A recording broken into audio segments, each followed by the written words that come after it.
दोस्तों, मेहरबानों, कदरदानों, क्या हाल है। आज जो है एक बहुत बड़ा मैच है, तो मैं कोई भी ऐसा फजूल किस्म का इंट्रो नहीं बनाऊंगा और ना ही फजूल किस्म की शायरी भोंकूंगा यहाँ पे आके।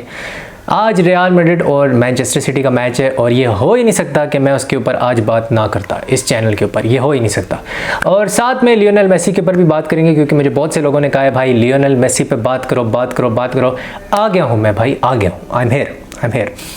तो without further ado let's start the video. और लियोनेल मेसी जो है उनको 400 मिलियन पर सीज़न जो है वो अल हिलाल ने वो जो ट्रांसफ़र ऑफ़र के लिए उनको एक अप्रोच किया है। और ये जो खबर है ये फैब्रिजियो रोमानो ने दी है कि अप्रैल से अल हिलाल जो है वो पीछे पड़ी हुई है। बहुत सी जो सोर्सेज थी वो ये कह रही थी कि जो मेसी है वो उसने एग्री कर लिया और वो कंसिडर कर रहा है जो क्या कहते हैं मूव टूवर्ड्स अल हिलाल। तो अल हिलाल बेसिकली मेसी का आप कह लो कि प्लान बी होने वाला है। अगर वो बार्सिलोना में नहीं जाता, मेसी का एक ही फोकस है कि वो बार्सिलोना जाना चाहता है और हर सूरत बार्सिलोना जाना चाहता है। बिकॉज सऊदी अरेबिया अगर वो जाएगा, सऊदी प्रो लीग में जाके खेलेगा रोनाल्डो के अगेंस्ट, उस लीग में अगर खेलता है वो वैसे तो एक बहुत फैसिनेटिंग चीज़ लगती है, लेकिन मेसी की एक बीवी भी है, उसके बच्चे भी हैं। ही इज़ ए मैरिड गाय और वो नहीं चाहता कि वो जो एक कल्चरल जो चेंज है, जो इतना बड़ा कल्चरल चेंज आएगा उसकी ज़िंदगी में अगर वो सऊदी अरेबिया जाएगा, वो नहीं चाहता वहाँ जाना, जो कि फ़्रांस में या स्पेन में इतना बड़ा कल्चरल चेंज नहीं है। तो वो भी एक रीज़न है कि वो अभी इस वक्त सिर्फ कंसिडर कर रहा है, वो जाना नहीं चाहता। उसका पूरा फोकस बार्सिलोना ही है। Let's see whether he goes to Barcelona और अल हिलाल।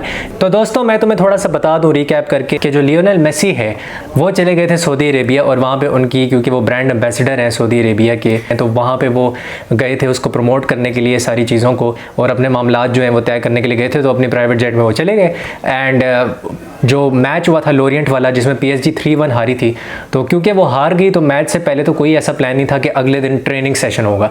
लेकिन PSG जब हारी तो उनका पैनिक बटन दब गया और उन्होंने कहा कि भाई ट्रेनिंग सेशन तो अगले दिन लाजमी होगा। और ये भी रिपोर्ट्स आ रही हैं कि मेसी को कुछ नहीं बताया गया था। तो जब मेसी वहाँ पहुँच गया तो उसके ऊपर जी उन्होंने ठोक दिया फ़ाइन, और फ़ाइन ठोकने के बाद उसके ऊपर सस्पेंशन भी ठोक दी। और सस्पेंशन जो थी वो 2 वीक्स की थी, यानी कि थुआ वाला जो मैच था जो अभी हो चुका है, और जो एजेसियो वाला मैच था वो उसके लिए उनको सस्पेंड कर दिया था 2 मैचेस के लिए।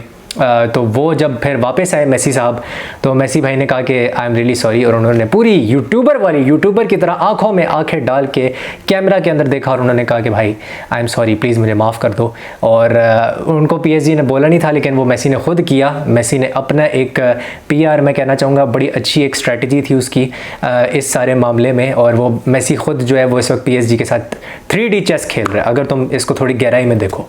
और फिर मेसी भाई जो हैं वो उनकी जो सस्पेंशन है वो हटा दी PSG ने कहा यार इसने तो सॉरी बोल दिया, तो क्यों ना इसकी सस्पेंशन जो है वो आधी कर दी जाए। तो थुआ वाला मैच तो वो नहीं खेले, लेकिन एजेसियो वाला मैच लियोनेल मेसी डेफिनेटली खेलेंगे। He will be available for that. तो ये वाला सारा सिनेरियो हुआ था, और क्योंकि उनको बताया नहीं गया था, उन्होंने अपनी वीडियो में बोला भी कि मुझे नहीं पता था कि अचानक से ट्रेनिंग सेशन हो जाएगा। तो यहाँ पर जो PSG की मैनेजमेंट है उन्होंने फुल ऑन चुतियापे किए। अब मैं रियल मैड्रिड के ऊपर आता हूँ, और रियल मैड्रिड और सिटी का बहुत बड़ा मैच, मेगा गेम है ये, और एक सुपर डुपर गेम है without a doubt. First leg होने वाला है सैन डियागो बर्नाबाओ में, रियल मैड्रिड का जो होम है, और वहाँ पे हम सब जानते हैं मैं बहुत बड़ा फ़ैन हूँ पेप गार्डियोला का, there is absolutely no doubt, क्योंकि पेप गार्डियोला जो है वो शागिर्द है एक तरह से आप कह लो योहान क्राइफ का, और Johan Cruyff is Rinus Michels pupil, तो उसका वो शागिर्द है। एंड दूसरा मुझे अरीगो साची बहुत पसंद है। साची जो है वो हमेशा ये कहता था कि स्पेसेस को सफोकेट करना है, ऑपोजिशन का दम जो है वो घोंट देना है, मतलब गला घोंट दो उनका स्पेस मार के उनकी। और यर्गन क्लॉप भी अरीगो साची का बहुत बड़ा फ़ैन है। Pep Guardiola also follows his philosophy as well. तो वहाँ से पेप गार्डियोला जो है बहुत ज़्यादा अडेप्ट किया, उसने ओवर द ईयर्स अडेप्ट किया है। उसकी सबसे बड़ी स्ट्रेंथ अडेप्टेबिलिटी, और उसकी सबसे बड़ी वीकनेस क्या है?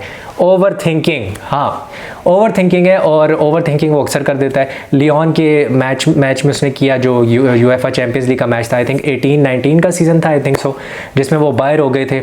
और जब वो बायर्न म्यूनिख में था तो फिलिप लाम और डेविड एलेबा को उसने एक मैच में इंटीरियर रोल में खिला दिया था, और वो जैसे कामाविंगा खेलता है तो वो दोनों खेल रहे, तो स्पेसेस पे ऑपोजिशन ने उनकी मार दी थी काउंटर पे, जो वाइट स्पेसेस विंग्स थी वहाँ पे, तो विंगर्स ने मार दी थी उनकी। फिर चेल्सी इनफेमसली चेल्सी वाली जो फाइनल था चैंपियंस लीग का 2021 का, उसमें क्या हुआ था, उसमें डीएम खिला दिया था उसने गंदोगान को। और वहाँ पे सब बोल रहे थे कि जब स्टार्टिंग 11 आई थी, मुझे अच्छी तरह याद है, सब कह रहे थे इसने ओवरथिंक कर दिया। और फिर at the end of the day वही हुआ। थोड़ा और पीछे चले जाएं हम हिस्ट्री में, तो जो होजे मोरिनियो की इंटर मिलान थी, उसके अगेंस्ट उसने इतने बड़े जो 2 डिफेंडर्स हैं इंटर मिलान के उस टाइम पे जो थे, उसने एक लोन स्ट्राइकर खिला दिया जिसको कोई सर्विस नहीं मिली, और वो लोन स्ट्राइकर इब्राहिमोविच था। तो वो कुछ कर नहीं पाया उनके खिलाफ, खास तौर पे जो फर्स्ट लेग था उसका इंटर मिलान और बार्सिलोना का 2011 में। तो ये सब कुछ उसने किया, ये उसकी वीकनेस है कि वो ओवरथिंक करता है इतनी बड़ी गेम में। आज की गेम में मैं सोच रहा हूँ क्या ओवरथिंक कर सकता है, क्या ओवरथिंक वो कर सकता है। उसके दिमाग में एक आदमी ज़रूर होगा, और वो आदमी होगा विनीशियस जूनियर, बिल्कुल, जो कि प्ले को स्ट्रेच करेगा। और मुझे लगता है कि आज के मैच में रियल मैड्रिड 4-2-3-1 के साथ जा सकती है, मोस्ट डेफिनेटली।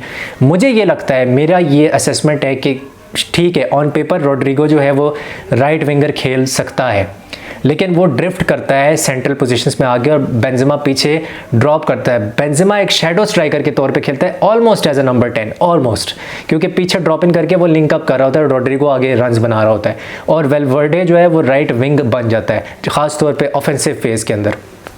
तो मुझे 4 से 5 अटैकर्स की लाइन बनती हुई नज़र आ रही है, और एक 2-2-5 नज़र आ रहा है मुझे, जिसमें एक बॉक्स टाइप चीज़ बन सकती है, और 2-2-5 हो सकता है अटैकिंग फेज़ में रियल मैड्रिड जो है, ख़ास तौर पे मुझे ये फील होता है। मैनचेस्टर सिटी डेफिनेटली बॉक्स के साथ ही जाएगी, उनका वो जो इनफेमस बॉक्स है जिसमें रॉड्री खेलता है, जॉन स्टोन्स खेलता है, अपना गंदोगान खेलता है, और केडीबी खेलता है। अब हो सकता है गंदोगान की जगह वो बर्नार्डो सिल्वा को खिला दे, ये भी पॉसिबिलिटी है, और राइट साइड पे वो रियाद मारिस को खिला दे, ये भी हो सकता है। लेकिन ट्वीक्स एक आध ज़रूर मुझे होता हुआ नज़र आ रहा है फ्रॉम पेप गार्डियोला।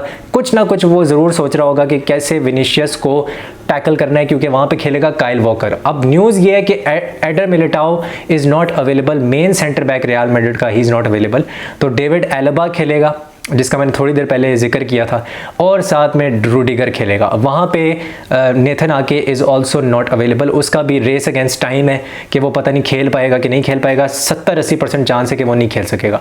तो वहाँ पे काइल वॉकर खेलेगा विनीशियस जूनियर के अगेंस्ट। क्या काइल वॉकर विनीशियस जूनियर को चुप करा के रख पाएगा? We do not know. और क्या रियल मैड्रिड केडीबी को रोक पाएगी? वी डू नॉट नो, क्योंकि ये दोनों जो है ना अपनी अपनी साइड्स के लिए बला है दोनों। केडीबी को अगर आप रोक देते हो, आप हालैंड को रोक देते हो, it's as simple as that. आपको उनके जो हाफ स्पेसेस में ऑपरेट करने वाले जो बंदे हैं, जैसे गंदोगान है या जैसे बर्नार्डो सिल्वा है या केडीबी है, उनको आपको रोकना होगा to stop Haaland. That is the only way. लेकिन बहुत मुश्किल लग रहा है कि हालैंड को रोका जा सके, बहुत मुश्किल है इस वक्त, वो एक मॉन्स्ट्रस फॉर्म में है। तो जैसे कि मैंने बताया 3-2-5 खेलना है, बॉक्स मिडफील्ड में खेलना है पोजेशन फेज़ में।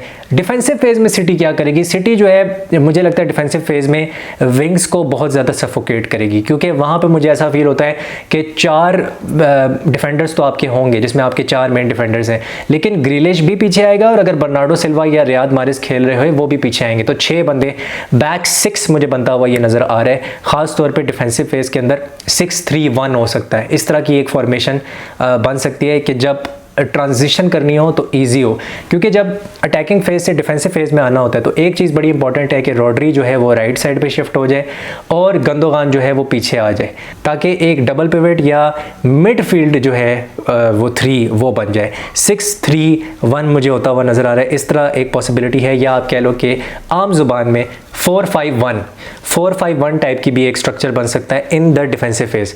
रियल मैड्रिड का कोई स्पेसिफिक तरीका नहीं है खेलने का, लेकिन वो भी बॉक्स मिडफील्ड आजकल यूज़ कर रहे हैं, और वो बॉक्स कैसे यूज़ कर सकते हैं?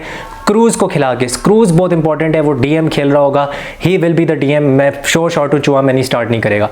एंड ऑब्वियसली साथ में वेलवर्डे, वो जो मैंने कहा कि 4-3-3 ऑन पेपर है, उसमें वेलवर्डे भी होगा और उसमें आपको मॉड्रिच भी नज़र आएगा, लेकिन मॉड्रिच थोड़ा आपको फर्दर आपको नज़र आएगा हाफ स्पेसेस के अंदर। और दूसरा आपको हो सकता है रोड्रिगो जो है वो हाफ स्पेस के अंदर नज़र आ रहा हो, मॉड्रिच और रोड्रिगो। और डबल पिवट में आपको कामाविंगा, क्योंकि वो इंटीरियर आता है तो वो आ सकता है, और उसके साथ मोस्ट डेफिनेटली क्रूज़ होगा। तो ये इनका बॉक्स बन सकता है, बिल्कुल बन सकता है ये बॉक्स। और एक बैक 2 के साथ मुझे लग रहा है ये खेलेंगे, तो ये इस तरह से ना एक डबल बॉक्सेस बन जाएंगे, जैसे डिजर्बी ब्राइटन के लिए बनाता है, वो भी यही करता है, वो 2-4-4 खेलता है इन पोजेशन।